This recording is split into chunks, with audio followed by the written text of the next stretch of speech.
नमस्कार, आज की बात में आपका स्वागत है। आज प्रधानमंत्री नरेंद्र मोदी ने बिहार में एनडीए के इलेक्शन कैंपेन का बिगुल फूंक दिया, माहौल को गर्म कर दिया।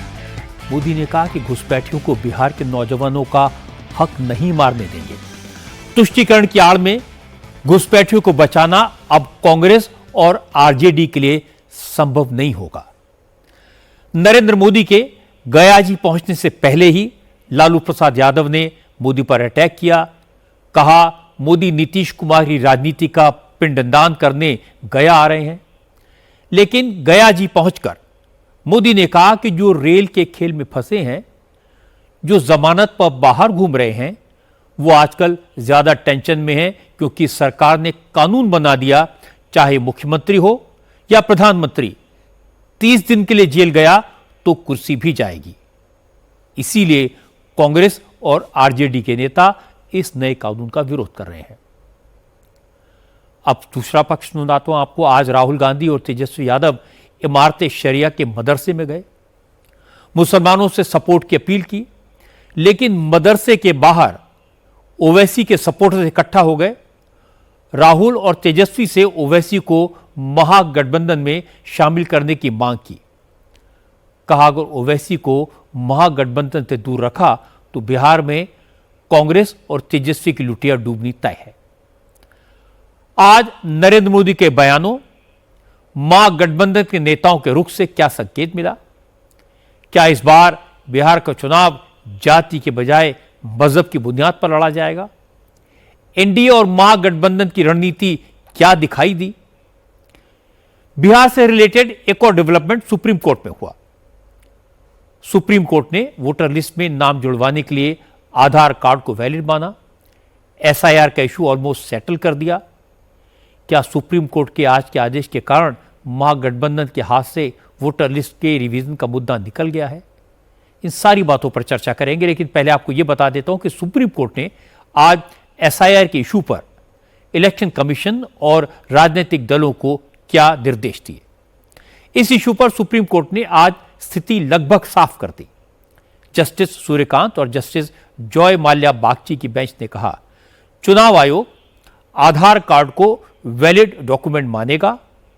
आधार कार्ड की कॉपी जमा करके कोई भी वोटर अपना नाम वोटर लिस्ट में जुड़वा सकेगा। दूसरी बात, जो लोग बिहार से बाहर हैं, वो ऑनलाइन अप्लाई करके वोटर लिस्ट में अपना नाम जुड़वा पाएंगे।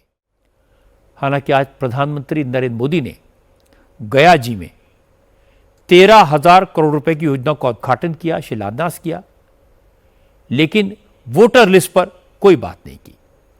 मोदी ने मुद्दा उठाया घुसपैठियों का, और घुसपैठियों का मुद्दा उठाकर आरजेडी और कांग्रेस पर डायरेक्ट अटैक किया। प्रधानमंत्री नरेंद्र मोदी ने कहा, घुसपैठियों के जरिए देश की डेमोग्राफी बदलने की साजिश हो रही है। घुसपैठिए बिहार के लिए खतरा हैं, इसीलिए अब सरकार देश भर से घुसपैठियों को बाहर निकालने की मुहिम चलाएगी। मोदी ने कहा कि बिहार के लोगों को आरजेडी और कांग्रेस जैसी पार्टियों से सावधान रहना होगा, क्योंकि ये पार्टियां अपना वोट बैंक बढ़ाने के लिए किसी भी हद तक जा सकती हैं। मोदी ने अपने भाषण में बिहार के सीमांचल का जिक्र किया। बिहार का यह इलाका नेपाल, पश्चिम बंगाल, झारखंड से जुड़ा हुआ है, इसलिए इस इलाके में घुसपैठ की आशंका बढ़ जाती है। बिहार में स्पेशल इंटेंसिव रिवीजन के दौरान वोटर लिस्ट में सबसे ज्यादा नाम इसी इलाके से काटे गए। और एक इंटरेस्टिंग फैक्ट यह भी सामने आया कि सीमांचल के 4 जिलों कटिहार, अररिया, पूर्णिया और किशनगंज में आबादी से ज्यादा आधार कार्ड बन गए हैं। सीमांचल के इस इलाके की मुस्लिम आबादी में 16% का उछाल आया है। किशनगंज में 68%, अररिया में 50%, कटिहार में 45% और पूर्णिया में 39% मुस्लिम पॉपुलेशन है। कुल मिलाकर 4 जिलों में 47% यानी 47% आबादी मुसलमानों की है। आपके मन में सवाल आता होगा कि अगर कोई विदेशी नागरिक हमारे देश में गैर कानूनी तरीके से घुस भी आए तो उसका आधार कार्ड, वोटर कार्ड या जन्म प्रमाण पत्र कैसे बन सकता है? इस सवाल का जवाब आज मिला उत्तर प्रदेश में। यूपी पुलिस ने एक ऐसे गैंग का पर्दाफाश किया है जो बांग्लादेशी और रोहिंग्या घुसपैठियों के फेक आधार कार्ड बनाता था। यूपी पुलिस की एंटी टेररिज्म स्क्वाड ने इस फेक आधार गैंग के 8 मेंबर्स को यूपी के अलग अलग जिलों से गिरफ्तार किया है। 3 आरोपी आजमगढ़ से, 2 मऊ से और एक आरोपी औरैया, गाजियाबाद और गोरखपुर से गिरफ्तार किया गया।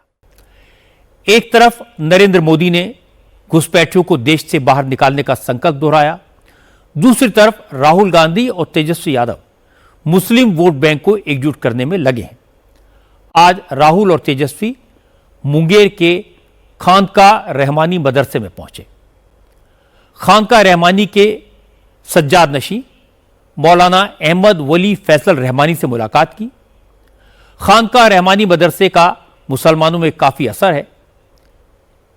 इसके मौजूदा सज्जाद नशी मौलाना अहमद वली फैसल रहमानी मुसलमानों की सबसे बड़ी संस्था इमारत शरिया के बिहार, झारखंड और ओडिशा के अमीर शरीयत हैं। राहुल और तेजस्वी से मुलाकात के बाद मौलाना फैसल रहमानी ने कहा, वोटर लिस्ट का रिवीजन का मसला बहुत बड़ा है।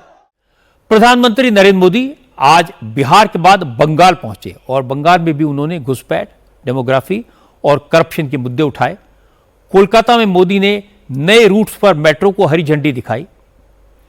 5,200 करोड़ रुपए की योजनाओं का उद्घाटन किया।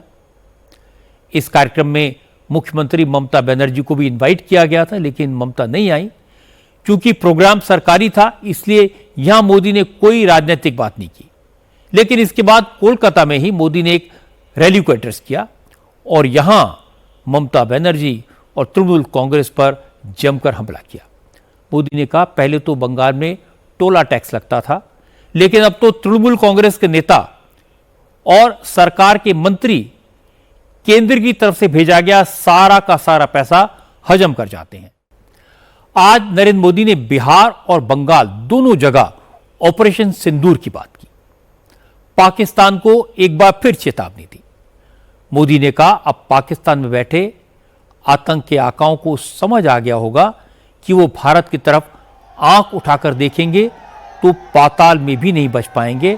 भारत उन्हें खोज खोज कर मारेगा। बिहार की धरती पर लिया हुआ और संकल्प, ये धरती की ताकत है।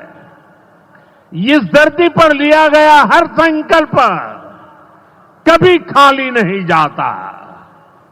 और इसलिए तो भाइयों बहनों, जब कश्मीर के पहलगाम में आतंकी हमला हुआ था, हमारे निर्दोष नागरिकों को उनका धर्म पूछ करके मारा गया। आज रक्षा मंत्री राजनाथ सिंह ने भी पाकिस्तान को उसकी हैसियत जताई। राजनाथ सिंह ने कहा, अब तो पाकिस्तान के आर्मी चीफ आसिम मुनीर भी मान गए हैं कि पाकिस्तान बालू ढोने वाला खटारा डंपर है और भारत चमचमाती मर्सिडीज जैसा है। राजनाथ ने कहा, इस एग्जाम्पल के बहाने भी मुनीर ने भारत को धमकी देने की कोशिश की। लगता है कि ऑपरेशन सिंदूर में बुरी तरह मार खाने के बाद भी पाकिस्तान को अकल नहीं आई। ऑपरेशन सिंदूर का, भारतीय सेना के पराक्रम का और आसिम मुनीर का जिक्र आपकी अदालत में भी आया। बागेश्वर सरकार की ललकार सुनाई दी। बागेश्वर धाम के प्रमुख पंडित धीरेन्द्र शास्त्री ने अपने अंदाज में आसिम मुनीर को चेतावनी दी। आपकी अदालत में पंडित धीरेन्द्र शास्त्री ने पाकिस्तान के फील्ड मार्शल को वार्न किया। कहा, अब की बार अगर कोई हिमाकत की तो पीओके भी वापस आएगा और लाहौर में भी तिरंगा लहराएगा। उन्होंने कहा कि पाकिस्तान ने अब अगर भारत को छेड़ा तो छोड़ेंगे नहीं। ऑपरेशन सिंदूर अभी जारी है, हल्दी की रस्म अभी बाकी है। हम बुद्ध के देश के हैं, हम राम के देश के हैं, कृष्ण के देश के हैं, बुद्ध के देश के हैं। युद्ध पर भरोसा नहीं करते हैं, लेकिन आप छेड़ोगे तो छोड़ेंगे भी नहीं। आपने छेड़ा है, धर्म पूछ करके मारा है, हमने घर में घुस करके मारा है, और अब आप छेड़ोगे तो पीओके तो लेंगे ही। ये तो ऑपरेशन सिंदूर था, अभी मेहंदी रस्म बाकी है, हल्दी बाकी है। और मुनीर साहब को जरूर आप ये वीडियो भिजवाइए। हल्दी बाकी है और मुनीर साहब यदि विदाई हो गई शादी के बाद तो पाकिस्तान के लाहौर पर अपना तिरंगा लहराएगा। पाकिस्तान में आज एक नया सियासी ड्रामा देखने को मिला। आज पाकिस्तान के पंजाब सूबे की पुलिस ने former prime minister Imran Khan के 2 भांजों को गिरफ्तार कर लिया। दोनों को 2 साल पहले फौजी ठिकानों पर हमले के आरोप में अरेस्ट किया गया है। कल पाकिस्तान के सुप्रीम कोर्ट ने इमरान खान को रावलपिंडी, लाहौर और दूसरे शहरों में सेना के ठिकानों पर हमले के 8 केसेस में जमानत दे दी थी। इसके बाद कल रात ही इमरान खान की बहन अलीमा खान के एक बेटे को लाहौर में उसके घर से गिरफ्तार कर लिया गया।